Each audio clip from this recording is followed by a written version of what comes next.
अब जो नहीं जानते, अभी से मेरा चैनल है उसके ऊपर ओके करो, सब्सक्राइब करो और मेरे से जुड़े रहो। क्या लग रहा है पता है, आप पूरे गांव वालों ने मिलके ये जो काम किया ना, ये सबसे बड़ा शोभनीय कार्य है। एक जगह कोई मंदिर बनाया,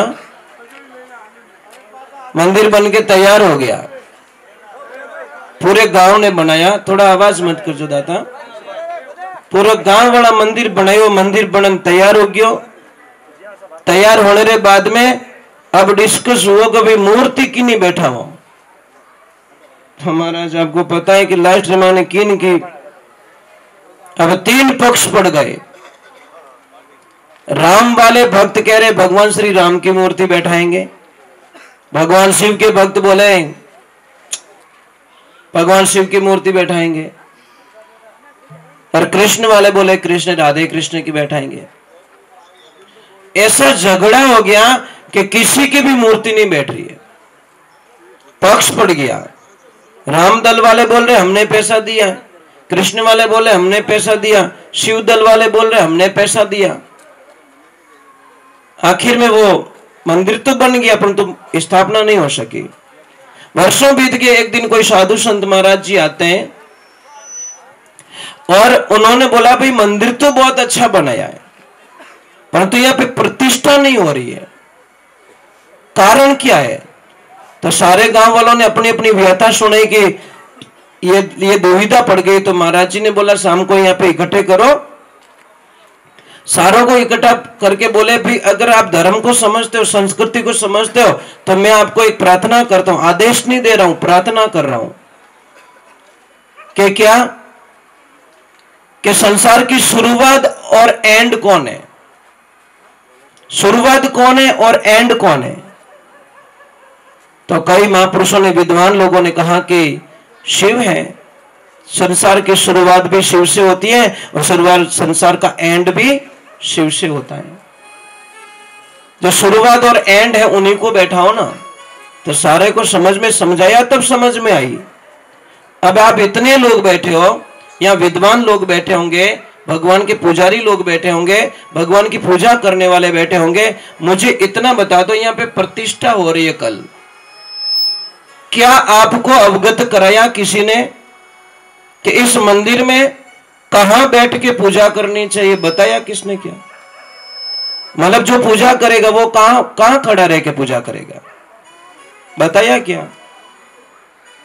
नहीं बताया। ये सबसे बड़ी भूल है। प्रतिष्ठा से पहले ये डिसाइड तो हो जाना चाहिए भाई, बारात ले जाने से पहले डिसाइड तो होना है ससुराल कहां है, कि फलाना गांव में ले जाओ, देखो जिन्हें पकड़ लिया फिर रखा जाओ। ऐसा होता है क्या?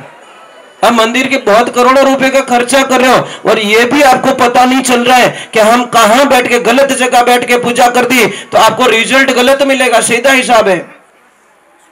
शिव पुराण में स्पष्ट रूप से लिखा गया है कि भगवान शिव की पूजा कैसे करें, कहां बैठ के करें, हमारा मुंह किधर होना चाहिए, पूजा करते वक्त हमारा हम कौन सी साइड में देखें तो पूजा हमारी फलित होती है, नहीं तो विनाश होता है। एक बात का ध्यान रखना, भगवान शिव का मुंह जिधर रहता है, पूर्व दिशा में भगवान शिव बैठ के तपस्या करते हैं, तो शिवलिंग की पूजा आदमी जो भी करे पूर्व दिशा में बैठ के पश्चिम दिशा में मुंह करके कभी पूजा ना करे, नहीं वर्जित माना गया है। अगर किसी को प्रमाण चाहिए तो मैं दे देता हूं, अभी दे देता हूं। दूसरे नंबर, जब भी भगवान शिव की पूजा करो तो उत्तर दिशा में बैठ के दक्षिण मुंह करके पूजा नहीं करनी चाहिए, क्योंकि उत्तर दिशा में आद्य भवानी शक्ति मां पार्वती जी विराजमान है। तो दुविधा हो गई, कहां बैठे? पूर्व में भी नहीं बैठ सकते, उत्तर में भी नहीं बैठ सकते और पश्चिम दिशा में हम बैठ नहीं सकते। कारण क्या कि शिव की पीठ रहती है और पीठ के पीछे पूजा होती नहीं है, तो फिर पूजा कहां करें? हम दक्षिण में बैठे और दक्षिण में उत्तर की तरफ मुंह करके भगवान शिवलिंग की पूजा होनी चाहिए। इस शिव पुराण का कथन है, प्रमाण है। समझ में आ रहा है कि आपको नहीं आ रहा है?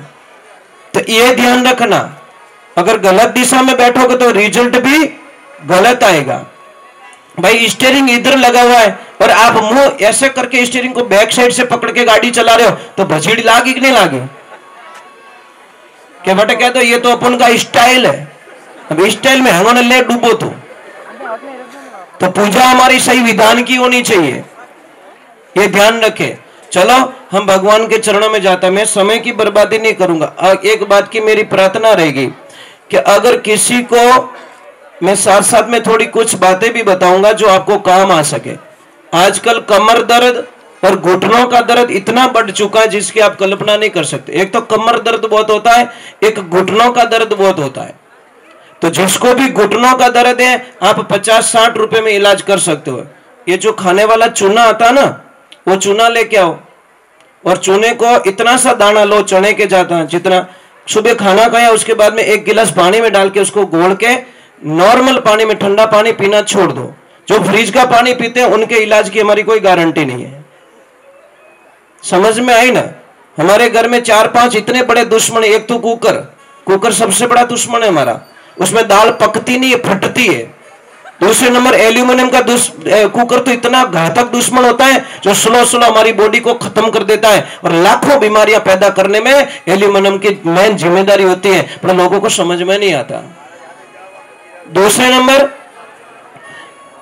नंबर एक बात का याद रखना, फ्रीज देवता। ये फ्रीज देवता क्या कहता है, तुम मुझे घर पे लेके जाओ, मैं टाइम टू टाइम आपकी फैमिली को हॉस्पिटल भेजता रहूंगा, ये मेरी गारंटी है। फ्रीज यही तो कहता है हमको, लाइट बिल तुम्हारा आएगा, खर्चा तुम्हारा करवाऊंगा, पर हॉस्पिटल भेजने की गारंटी फ्रीज कहता मेरी है। क्योंकि तुमको पसीना होगा तो तुम आओगे तो ठंडा मुझे खोलोगे और मेरे में जहर पड़ा रहेगा, मतलब ठंडा पानी पड़ा रहेगा। वो जहर तुम पियोगे, तुम्हारी बॉडी को अग्नि को खत्म कर दूंगा, जठ अग्नि तुम्हारी मंद हो जाएगी, खाना पचेगा नहीं, खाना नहीं पचेगा तो सड़ेगा, और सड़ेगा तो गैस बनेगी, और गैस बनेगी तो हजारों बीमारियां तुम्हारे शरीर में पैदा कर दूंगा।